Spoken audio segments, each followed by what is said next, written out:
Welcome back to Monday Night Live. The entrepreneur that has been disrupting the lead generation industry. Introducing your host, Nathaniel Bibby.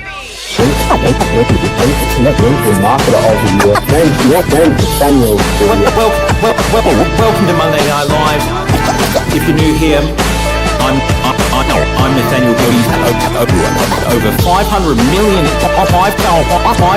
million in sales for our clients using LinkedIn strategies alone. Monday Night Live is your weekly dose of LinkedIn strategies, marketing tips, and business advice to get you to the next level. Monday night at 6 p.m. Perth time. So drop in the comments and say what's up. Monday Night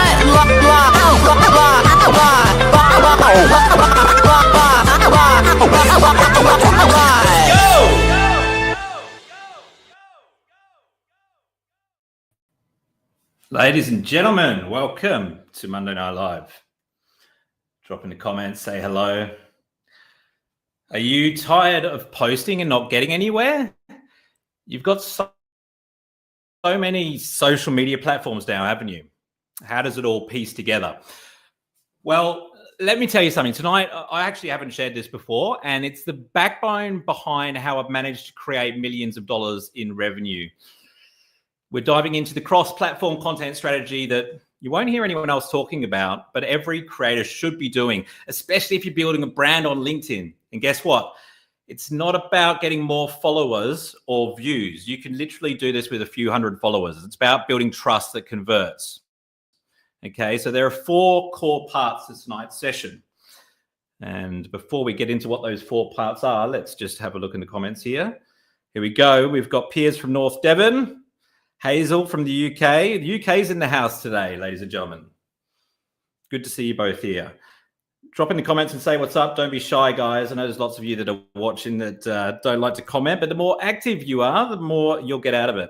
So the 4 core parts to tonight's session: the myth of follower count. Number 2, indoctrination. The science of trust. Indoctrination. Number 3, the YouTube and LinkedIn funnel that I've been using. And I've just hit over 20,000 subscribers. I'm actually just over 21,000 now, which I'm very excited about because I've worked very hard. It's been taking me about 11 years to get there. Number 4 will be execution. So with the execution part, I've actually got a 7-step content plan for you guys. So that's very important. I mean, that's where it all comes together. At the end of each session, I'm going to drop in the chat, see some of these comments that are coming through. Excited for tonight's gems, also no LinkedIn shirt. Well spotted. I was wondering when someone was going to say something about that, Storm. Let me bring some of these up here.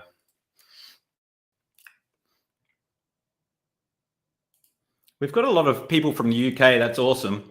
Welcome, guys. I mean, this is one of those episodes really that we don't really promote that much. Hey, Hazel, how you doing?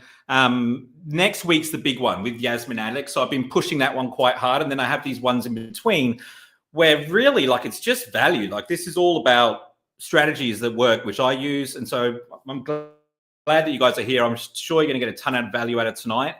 And yeah, as we go, ask questions, because that's the whole point of doing this live stuff, right? Is I can drop in the chat, answer your questions as we go. I'm aiming to get us out of here within 40 minutes tonight. I'm going to do a much better job than normally.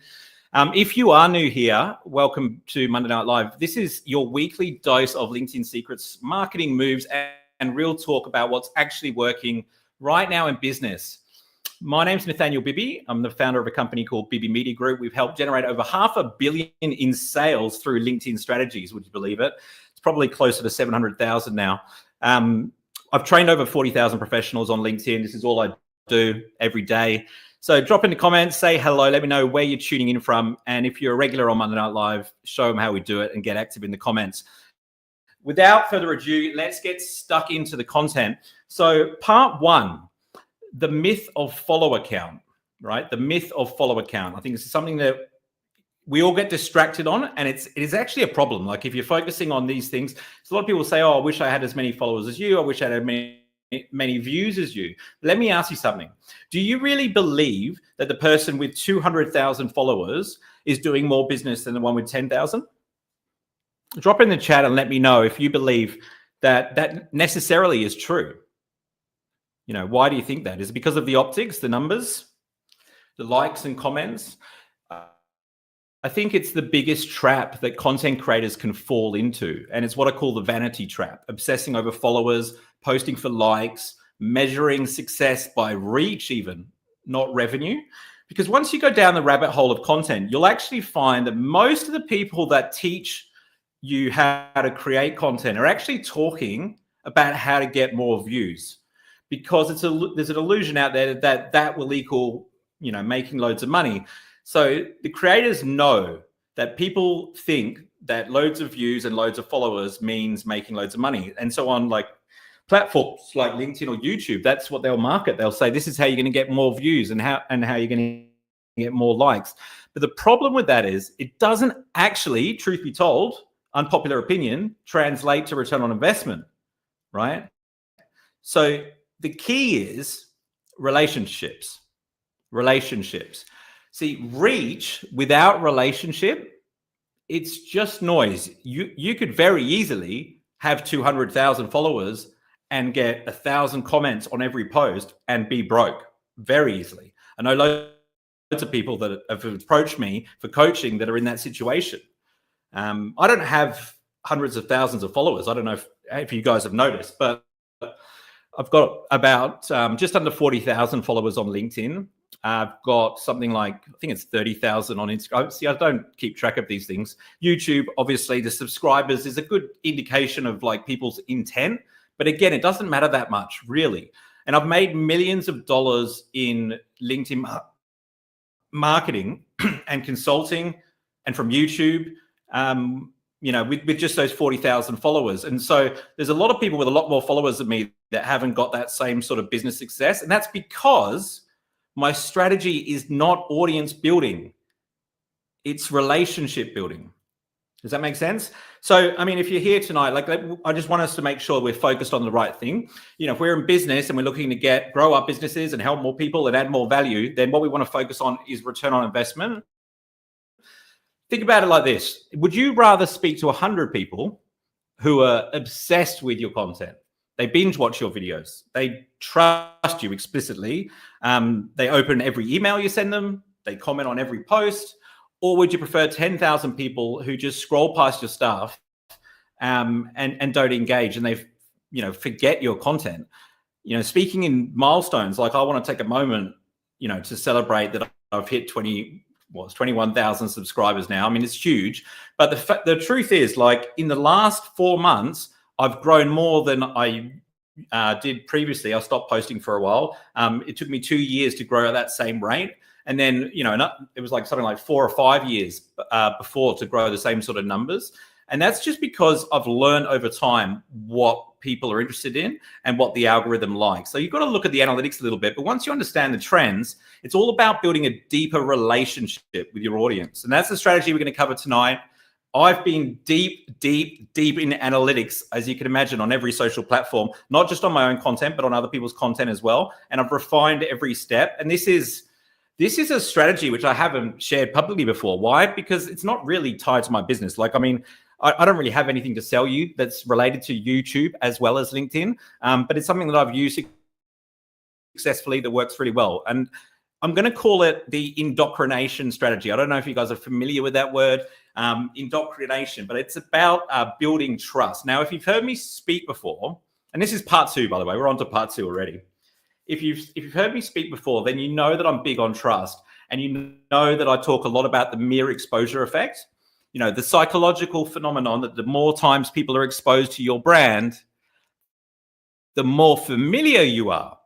And if you're more familiar, by default, you're more liked and trusted. It's a very interesting way to look at social media, because I'm actually thinking, like, who do I want a relationship with? Let's say it's these 10 people. Okay, how do I get more exposures in front of that target audience so that I'm more familiar with them? Pretty simple. You can get this wrong, obviously. If you put calls to action in front of them every time, then you're going to annoy them, and it's going to build negative brand sentiment, but you will be more familiar. So your name will pop up. It will be top of mind. And that's why niching becomes so important. I'd much prefer you have 10 people to focus on than 1,000 people that aren't targeted.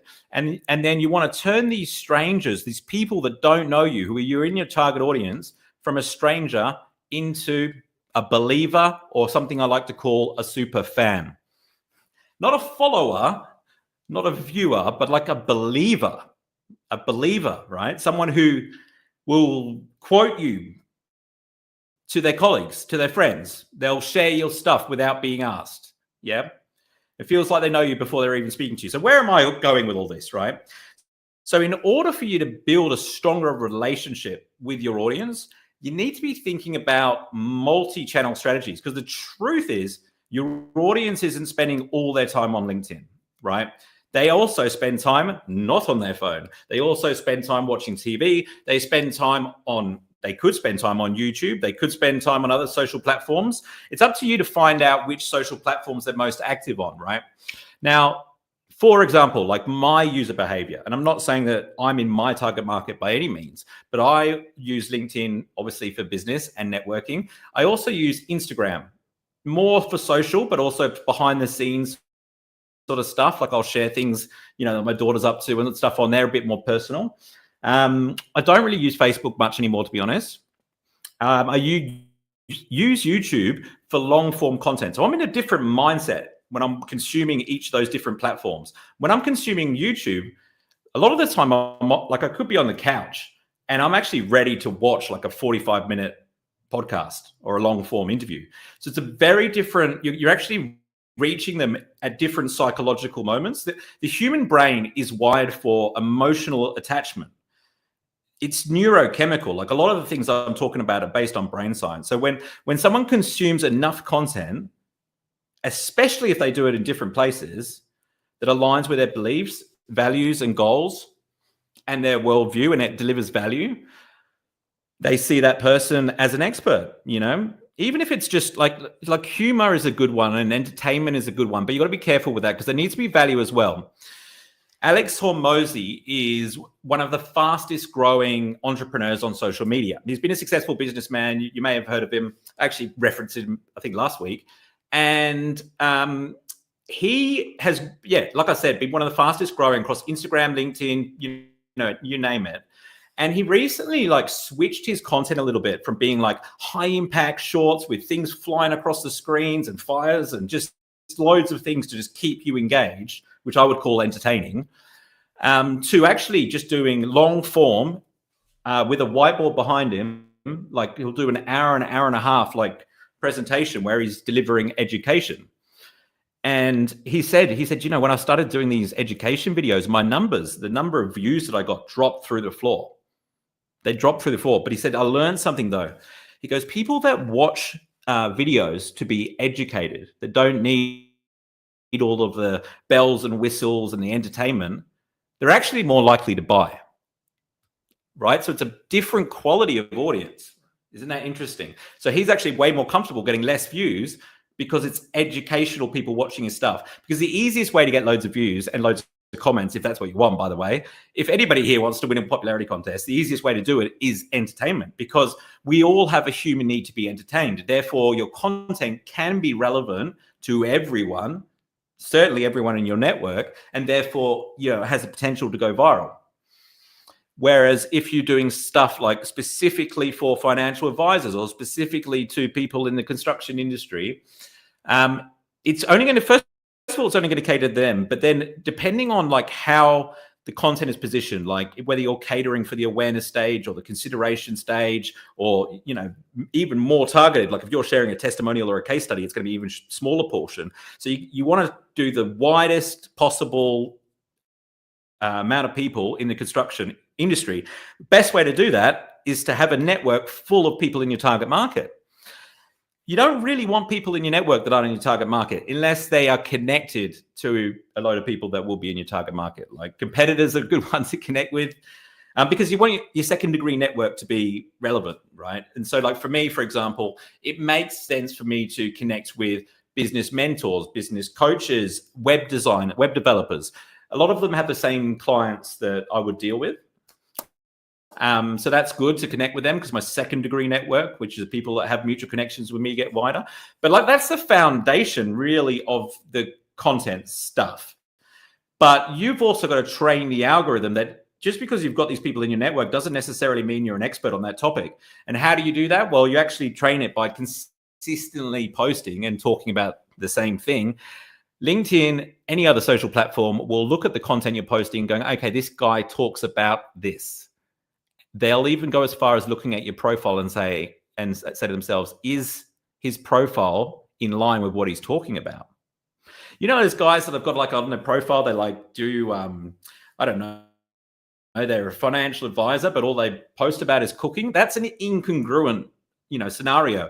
It's like the social media platform will be like, yeah, he's talking about this, but he doesn't have any experience in it. So he's not an authority, right? So very interesting. I'm just looking at the questions here. The money is in the mailbox. I should write that down. Piers, that's a good one. Quality versus quantity. It was great how you updated posts and comments. Yeah, it's funny. I just went for a walk because I've had a long day. And I was like walking around the park, dropping the link in all my recent posts in the comments, because just to get the word out there a little bit. Must have looked like a madman walking around the park. So look, the brain filters trust. One, familiarity. They've seen you repeatedly. Two, consistency. You're there with the same message every time. I'm talking about the algorithm and your audience here. Resonance. You speak their language and reflect their struggles. You've heard me talk about this before, but I just want to highlight this again. People will connect more with the problem than they will with a solution. So you actually want to talk about the problem that you solve, at least I would say half of the time, right? You'll notice, like when I do these Monday Night Lives, I don't necessarily just go straight into the content. I talk about the problem, right? The problem that we solve. Like, if people are wondering why they're not getting enough views and they're comparing themselves with people with hundreds of thousands of followers, like that's a problem. And that's something that we can relate to. And then I go into the solution, because the solution doesn't have any value without the problem, right? And so a lot of people make the mistake of like going, these are the three, like they're talking about the solution straight away until they've actually built up the problem. It's the same thing when you're doing sales or you're writing a proposal. You've got to build up the problem, or at least define the problem so that the solution has some value. And then number four, authority. So you've got to demonstrate some clarity, some conviction, some results. I mean, you can do it without results if you've got clarity and conviction and confidence. You can just leverage someone else's experience. That's possible as well. That's what I did at the start of my career. Number 5 is indoctrination, right? So think of indoctrination a bit like gravity. It's like gravity, it doesn't slam someone into belief, but it pulls them in with consistency. And that's why when I talk about storytelling, I'm not just talking about stories in like one post. I'm talking about your brand story as you post, like post today, tomorrow, like it's all part of your story, right?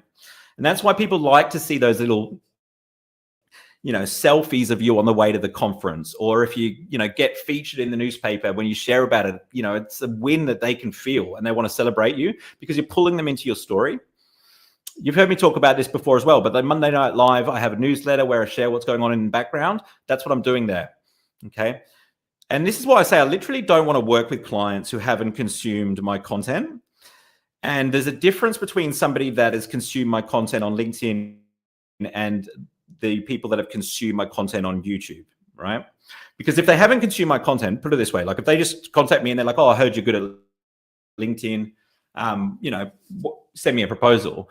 I'm going to have to spend half the time convincing them like I'm good at what I do, right? And then they should trust me. And then when I give them the strategy, they're going to question it and say, oh, they want to change things. I mean, they're hiring me for my expertise. That's why I want them to hire me, not just to do a job. Like they're hiring me for my expertise. Like I get this inquiry all the time where they'll be like, oh, we want someone to run our LinkedIn ads. Do you do that? And I was like, yeah. And they're like, okay, can you send us a proposal? I said, no, I can't. I need to speak to you first because I need to understand what your objective is, because half the time when I get inquiries for LinkedIn ads, it's not actually the best way to get the outcome. Like if they want more leads, it might be a completely different strategy. They just think that ads is the right solution. So most agencies will just send them a quote, right? Well, I won't do that because it's my business is based on results. Like that's where my reputation comes from.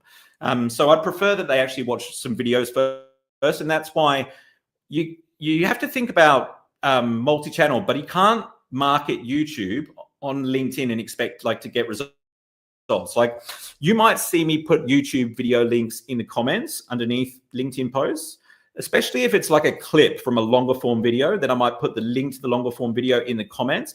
You don't really want to put a link to like a YouTube video in your post on LinkedIn, right? Why is that? Because LinkedIn don't want people leaving their platform and go to YouTube, right? That's technically their competitor. I mean, it's not that bad. Like you can share YouTube content, but the other thing you got to think about is you're taking somebody from a one mindset to another. So if you're on LinkedIn, I mean, I don't know, like there's loads of scenarios, right? But you could be like on the way to a meeting, could be in the back of an Uber, you could be having a coffee. To be switched over to a long form sort of platform, and you just start watching a YouTube video, it's like 30 minutes. You're like, oh, I don't have time for this right now, and you're just going to click off, right? So there's a step that I use in between that works really well to get people from LinkedIn to YouTube and YouTube to LinkedIn. Okay, and that's email. Email. I actually don't use email a lot to do sales or anything like that anymore. I primarily use it for this multi-channel thing, right? So when I offer a lead magnet, right, normally what I would do is go onto YouTube, and you can actually just edit them all at once and edit the top of the description, right, to say, go here to get your free LinkedIn templates. And there's a link there. And then what happens is they fill in their name and email address, and they get that free resource. And I release one at least every 6 weeks or so, different things like a content planner, got loads of them. It's lead magnet. So that's a way to build your email list. And then, once they download the lead magnet, they are also asked to confirm to opt in. And then I'll send them, every week or so, they'll get an email with, the latest YouTube video or the latest LinkedIn article or some sort of long form content, even my podcast. I mean, I would not have anybody listening to my podcast if I didn't do this. That's where all of the traffic comes from, because it's very hard to market a podcast. You'll notice that like on in the podcast charts, the guys that are in the top 100, they like get about, I don't know, it's like something crazy, like 95% of the audience, like they go to them. So, if you're just starting a podcast, you've got to have a bigger strategy than just putting it up there. And it comes from other social channels, but it's hard to get somebody to go from like a post to a podcast, right? Because it's just different mindsets, but email is different. You can get them to do it through email. And even if they just like hit subscribe or like download it for later, anyway, you get them to a point where they watch a YouTube video or they listen to a podcast and they're following you on LinkedIn. Even if they don't subscribe or follow you, your stuff will start to appear to them in those places. And you get to a place where they go to Instagram, they see you there. They go to YouTube, they see you there. They go to podcasts, they see you, wherever they're hanging out, they're seeing you pop up. And then you've got a multi-channel strategy. You're hitting them from all directions. It's a bit like in the old days, right, when I used to do direct mail. This is going back a long time, mind you. Some of you may be able to remember direct mail. But there was this popular thing, which is like, do you hit 7 buildings with flyers once, or do you hit 1 building 7 times with, flyers? So they get repetition. And you'll always get better results if you hit the 1 building 7 times. Isn't that interesting? Because you've got the power of repetition rather than just actually reaching more people. So it's way more valuable to have 100 people that you're actually hitting on every platform than it is to have, say, 20,000 on one platform. So I'm just going to go to the comments now and see what we've got popping up here. Any questions? That's interesting. GS Kumar, that's very interesting. I don't hear it talked about a lot. We've got Chris Schwager in the house. I just wrapped up doing some video coaching with Chris, by the way. He does on-camera coaching. I can't recommend the guy enough. He's exceptional at what he does. So if you want some help with doing these sort of things, speak to Chris. He's outstanding. Every now and then, like I get these inquiries, right, via email. And they'll go something like this. They'll book in a call and they'll say, hey, Nathaniel, I've been watching your videos for years. And half the time I've never heard of them. And I've been watching your videos for years and I didn't want to reach out until I was serious, but I'm ready to do business with you. How can I apply? What do I need to do? There's no price haggling. There's no skepticism. There's no resistance, right? The work's already done. Like if they've been watching videos for 2 years, well, if they kept watching that long, they trust me, right? The content does the heavy lifting. Those are the clients that do exactly what I suggest. They're the easiest clients to work with. They get the best results. They completely understand what I'm doing. And they follow exactly what I say. They're not difficult at all.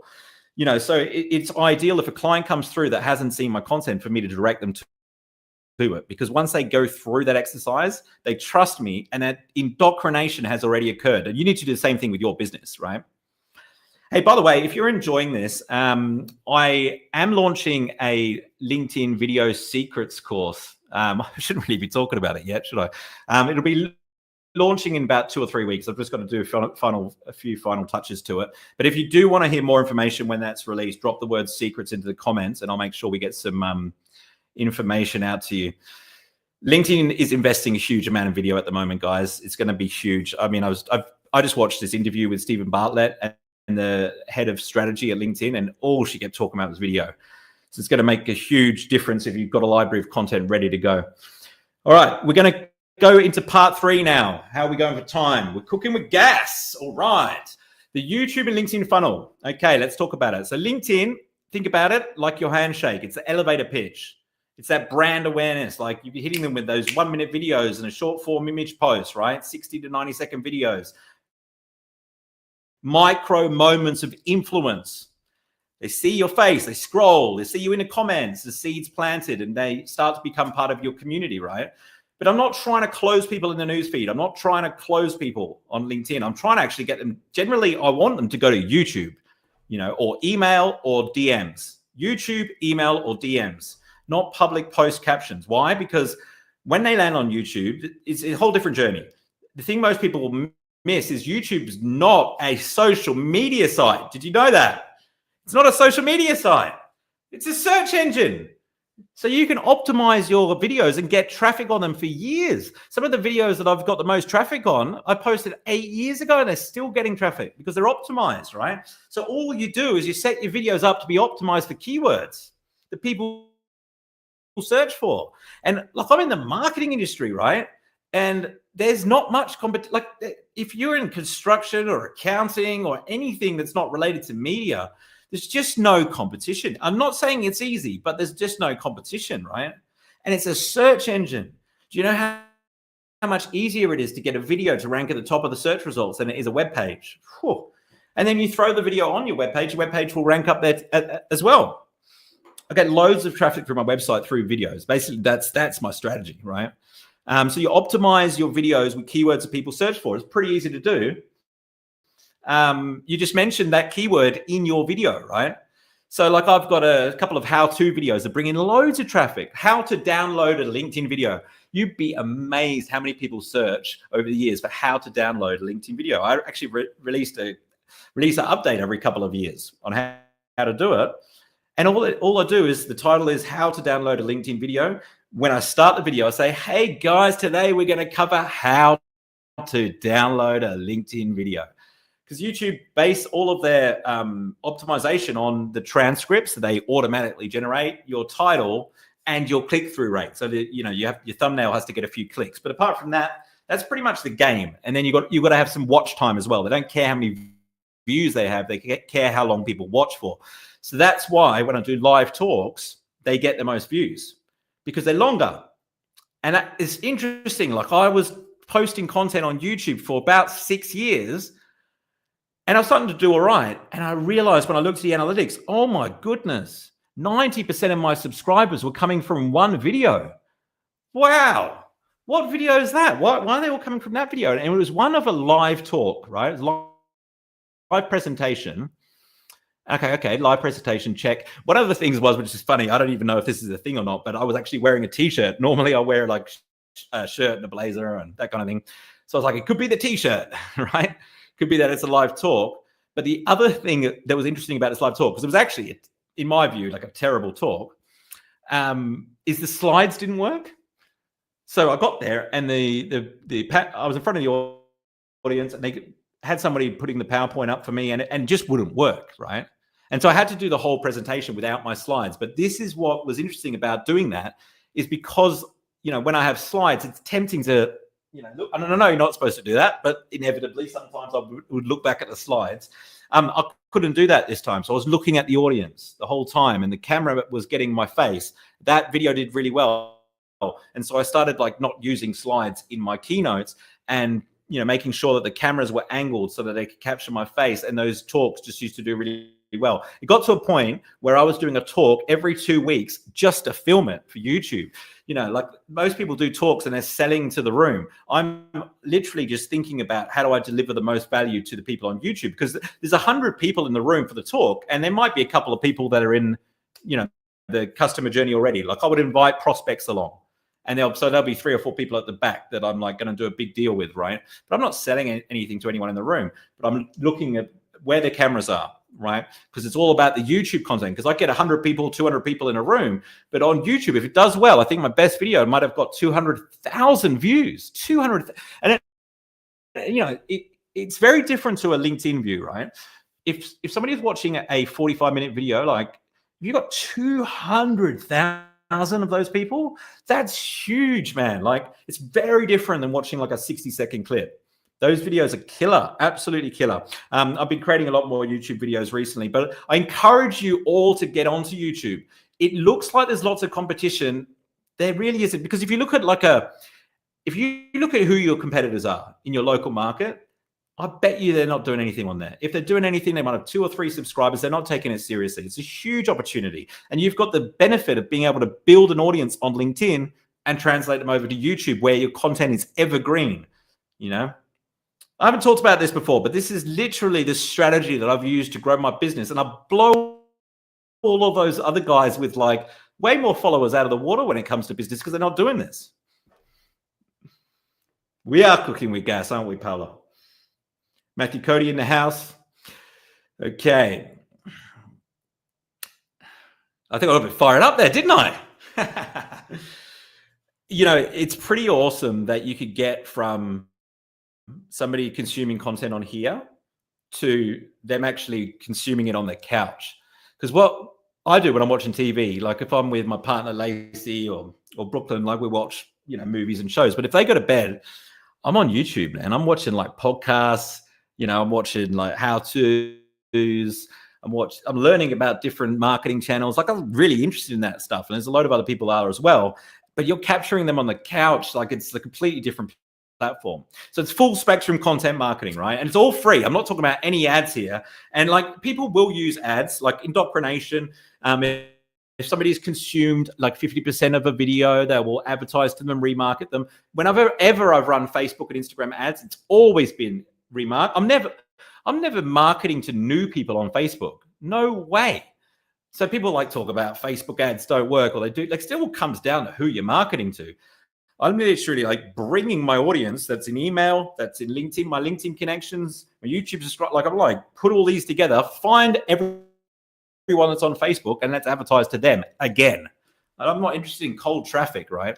So that's why remarketing is so good. Like remarketing is just marketing to people. Like if somebody comes to your website, they could get a cookie and you follow around the internet. Basically the old school way of doing it. Works much better on Facebook these days.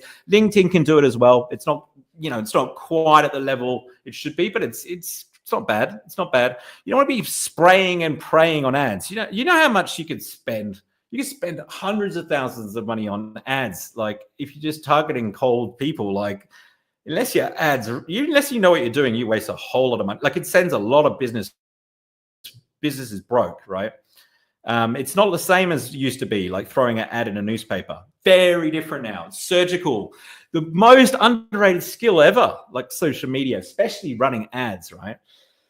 So I think the live keynotes thing's a really good thing. You do the same thing, by the way, with podcasts. Like if you get the opportunity to go on a podcast, and I still do this today, I don't care how big their audience is. My only question I ask is when somebody asks me to be on a podcast, the only question, like I don't ask them how big their audience is. I don't ask them what they want to talk to me about. all I ask them is, can I get a copy of the recording? In fact, I'll take my own recording anyway, because I want a better quality, right? But I want to get a copy of the recording, because you're having that conversation with somebody, and then that's long form content. You just throw it up on YouTube. Okay. You know, like I used to do live. I've been doing speaking since I was 17. My first talk was, but my dad had a talk in KL to talk about financial investments, right? And I was 17, and he couldn't go last minute, and no one in his office wanted to go. He said, "Hey Nat, will you go to KL and do a talk about?" I said, "I don't know anything about investments." He said, "It's all right, just read the slides. Read the slides." And I was reading the brief, and it said, "Oh, Dad, at the end there's 15-minute question and answers. What am I going to do then?" He said, "Don't worry, son. No matter what they ask you, just say, the question that you should be asking me is, where's the smart money going?" And then say China. So I got like 3 or 4 questions, and I was just like, "Hey, the question you should be asking me is, where's the smart money going? China." This Chinese guy stood up at the end and said, "I really liked how you hammered home that point about China." Anyway, that was my first speaking engagement. So I've done a lot of these. The way to monetize them in the past was literally to create like a $300, $400 product. You make a huge discount, get everyone to run to the back of the room. I don't worry about that anymore. Most of the time when I'm doing a multi-speaker event, that's what most of the other speakers are doing. You know, I'm actually way more interested in the YouTube and the indoctrination. Not many people think like this. It's made a huge difference to my business, you know. And I had to organize the events myself. I wanted to do so many. I was doing one every 2 weeks. So I started a meetup group in Perth, and would invite people along for free just so we could record it. And the whole community got a lot of value out of it. It was great. Okay. But there's also value in like the 2 or 3 prospects that have sort of come into your funnel or referral, and you can get them in the room and you can build trust and authority. And I mean, there's not very many times that I would invite a prospect to a talk and they don't actually sign up afterwards, you know. And then you bring in a video team, go on an Airtasker. You could spend like $200 to $300. Just get a cameraman there so you don't have to think about it. You've got a little clip-on mic, and turn that talk into a YouTube. I can't believe it when people get invited to do a talk and they don't film it. What the heck, man? That is such a missed opportunity. That's where the ROI is, right? And that's a secret behind the success of BB Media Group. I mean, we're definitely not like the most successful company in the world, but we've done really well with LinkedIn marketing, in terms of LinkedIn marketing agencies. Okay, so to part number 4, I know I'm going a little bit over time soon, but we've got to talk about executions. Let's talk about how to actually pull this together into something that you can action. So this is the part where a lot of creators freeze, because strategy without execution is just theory. I mean, you can post content about it, but I've got to walk you through the actual plan, right? So you can build the brand that people chase. So step 1, it's belief building LinkedIn video shorts. LinkedIn shorts.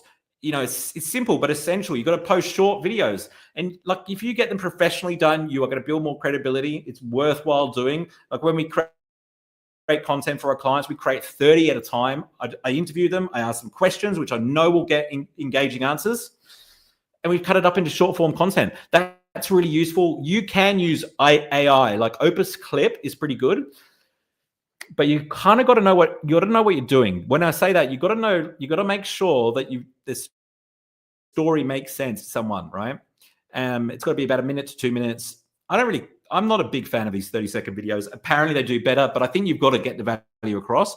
You've got to have a strong hook at the start, really important. So that's what I want you to look at. If you do use AI, you've got to be going through and making sure the hook is good. Because if you don't capture people's attention right away, they're not going to watch, right? It's about the message. And so you can prove that with a 60-second story, and that's the power move. And then you want to move to DM. So this is step 2, DM, email, or YouTube, right? So now you've got their attention. You want to deepen that relationship. Now, if you move them to DM, do you own the platform? Do you own that attention? Not really. You're renting it off LinkedIn. If you move them to YouTube, do you own it?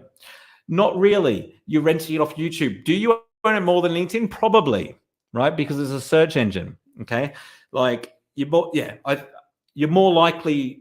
I think that's more of an ownable asset than LinkedIn. Okay, email. Yes, you own it, but yes, you own that database. And so people say, "Oh, build your email list is the most important thing in the world." I disagree with that. I don't think it's the most important thing in the world. Why? Even though you own it, you do own it. That's right. But 30% of people change their email address every year. Every year, right? So you could have 30,000 people in your email list. Unless you keep adding to it, it's just going to get smaller and smaller. But your LinkedIn network, if they change your email address, you're still connected with them, right? So that's where LinkedIn's really valuable. There's no client from 10 years ago that I can't reach out to because I've got them connected on LinkedIn, even though they've changed jobs and stuff like that. I love it how LinkedIn tells you that people have changed jobs. That's fantastic, right? People jump around all the time. Don't put a public link in your LinkedIn post. Like, will kill your reach. You want to put it in the comments or private message to them. Private message a link, tell them to drop something in the comments, then private message to them. People that do that, they hop in your DMs, they're actually having conversations with you. You're taking the relationship much deeper. Step 3 is YouTube as the indoctrination hub. This is where we turn interest into trust. YouTube's where people will binge. They'll buy into your, there's such a difference, believe me, when somebody watches 20 minutes of your stuff than if they just watch 30 seconds. Okay. And you want to publish long form content that tells stories, breaks beliefs, demonstrates your system. I mean, you have to get to the point. You can't waste time on YouTube, just like any other platform. But really, once you nail the first 2 minutes, you've got a bit more flexibility with the pace. You want to do it every week on YouTube. Ideally, it's difficult, believe me, I know. But if you can do it every week, and you just want to think about titles that people might be searching for. That's all. Like how to close B2B clients using LinkedIn, or the truth about personal branding in 2025. That's a tip for you at the year at the end. People will often search by location or time frame. Okay. Now, your email funnel. I don't care if you use Pipedrive. I just started using Active Campaign, whatever. It doesn't matter. It's not about having a big email list. It's about having a list that's qualified, that people open, right? That's what you want. I'm always just firing people off my email list because they're not opening it. I don't want that. I want a good quality email list where it lands in their inbox. It's not dead. The email's not dead. It's just underutilized. People use email to sell instead of indoctrinate. You'll see all these emails in your inbox, everything you may have subscribed to, may not have subscribed to, but they're just trying to sell you stuff. I mean, if you even search on Google for like email marketing tips, it's all like how to sell stuff. I don't use email to sell stuff. I use it to keep top of mind, right? The call to action is normally like hit reply and let me know what you think of my video.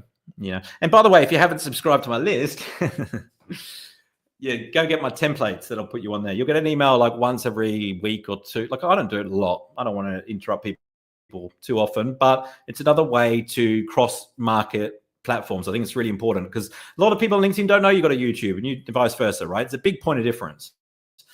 And I don't want to sell to people necessarily just yet until they've watched the content, if that makes sense.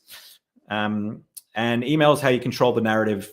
Keep the best content in front of your best prospects. Because if you do evergreen content on YouTube, you can automate it so it sends out that video to new people in forever, in 2 years' time. If it's still relevant.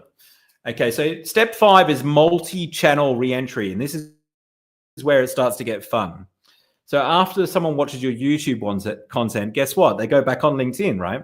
And then they might hit you on Instagram and they comment again, and they're seeing your message everywhere. It's all aligned. And that's when people start to feel like they know you. It's omnipresence without needing to post 17 times a day. And I tell you what, when you get one of these people reach out to you, asking to do business, it's like a completely different conversation. It literally blows my mind. It happens all the time now because I've been doing this a long time. And quite often they haven't been commenting, but they've literally been just sitting there watching it for 2 years. And I haven't even seen them pop up in the comments. Step 6 is all about remarketing. Cold ads are expensive and ineffective. If you're going to run ads, do remarketing, whether it's Facebook, Instagram, LinkedIn, doesn't matter as long as it's to people that are in your audience. People already know you, and you build that audience mainly on LinkedIn, but also through the search on YouTube. You'll find that as your YouTube starts to get bigger, more subscribers, you'll show up higher in the search results, right? I've seen this multiple times, and then people remarket an ad. You know what it's like.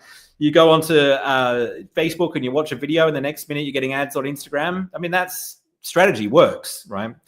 All right. Now, I want to talk a little bit about our sponsor. This is step 7, though, is to do with organizing inbound leads. So you want to actually get return on investment while you're building this brand, right? And you do that through DMs, private messages on LinkedIn, then pull the conversation offline, because all of the attention means nothing if you lose track of who's ready to work with you, if you're not having conversations. So LinkedIn inbox is absolutely terrible. Like if you've ever like done any marketing on LinkedIn and you've got like a bunch of messages all at once, it's very hard to keep track of, right?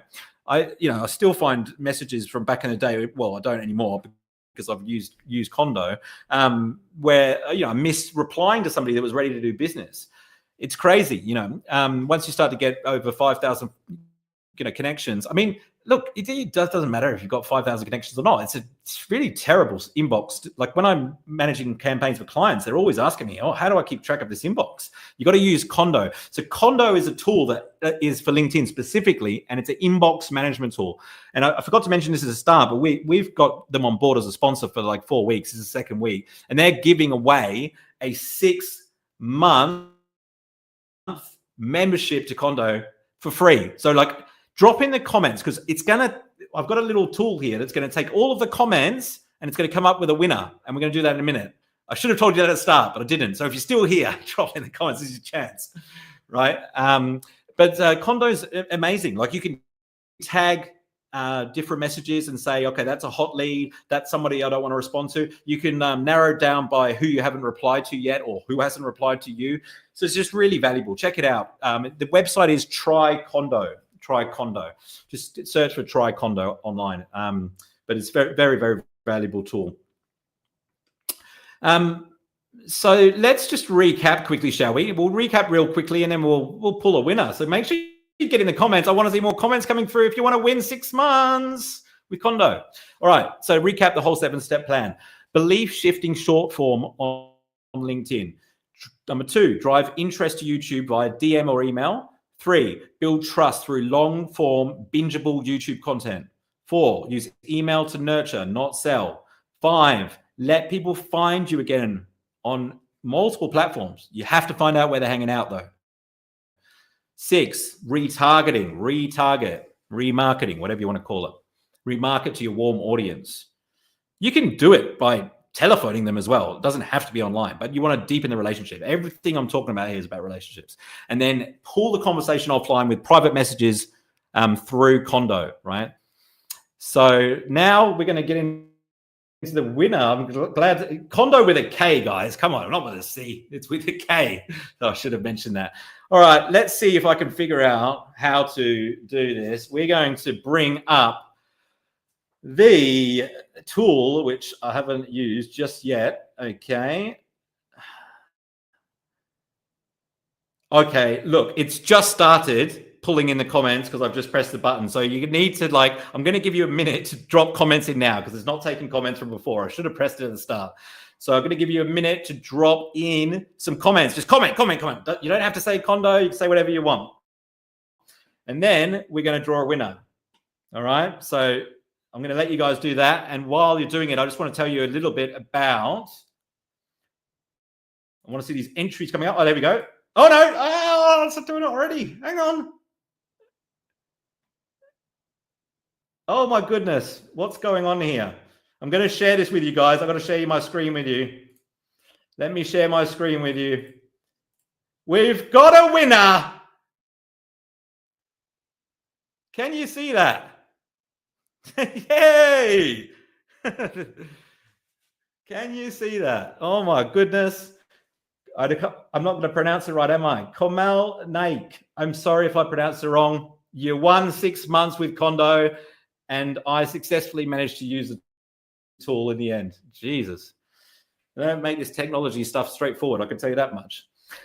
Next month, by the way, guys, next week is the most important episode of Monday Night Live of the year. We're interviewing Yasmin Alec. Yasmin Alec, 300,000 follow. Oh, he's got way more than that now, hasn't he? But Yasmin Alec's like one of the guys which I respect the most. Like if I've got a problem on LinkedIn or I want some advice, he's the guy I call, right? And I'm a LinkedIn expert. Like for over 12 years, there's never been anyone that I could say that I would call for advice on LinkedIn. Look, and even if I don't agree with him, I always listen to him, and that's a level of respect. Yasmin and Alex coming on Monday Night Live, I pulled him up and I said, look, it's time. You've got to come on Monday Night Live. My audience needs to hear your side of things. So he's coming on next week. It's going to be more value in an hour than most people squeeze out of LinkedIn in a year. So yeah, make sure you register for that. I've actually got a link up, bibby.consulting/Yasmin with a J. Jasmin. So I'll drop the link in the comments as soon as I finish the live here. This week, I do have a challenge for you. And if you're willing to accept the challenge, I want you to type accept in big capital letters in the comments so I know who you are, because you're probably my kind of people taking action. I want you to post a video on YouTube, because I know a lot of you aren't, do a long form video on YouTube, because the key is to get started. You learn through practice, right? Try and use a title which you think people might be searching for. Put a little thumbnail together in Canva. And if you want more free videos, head over to my YouTube channel, search for Nathaniel Bibby. There's a bunch of free resources there. And check out my feature section on my LinkedIn profile for previous episodes of Monday Night Live. And do not miss next week's episode of Monday Night Live with Yasmin Alec. I'm so excited for this one. It's going to be absolutely awesome. But until then, stay legendary legends. Stay legendary legends. I'm Nathaniel Bibby. Thanks for being here. We are building the biggest show on LinkedIn, Monday Night Live, and it's all based on results. And remember, knowledge is useless without execution. So my friends, be the exception. Type accept into the comments and get out there and take action. Until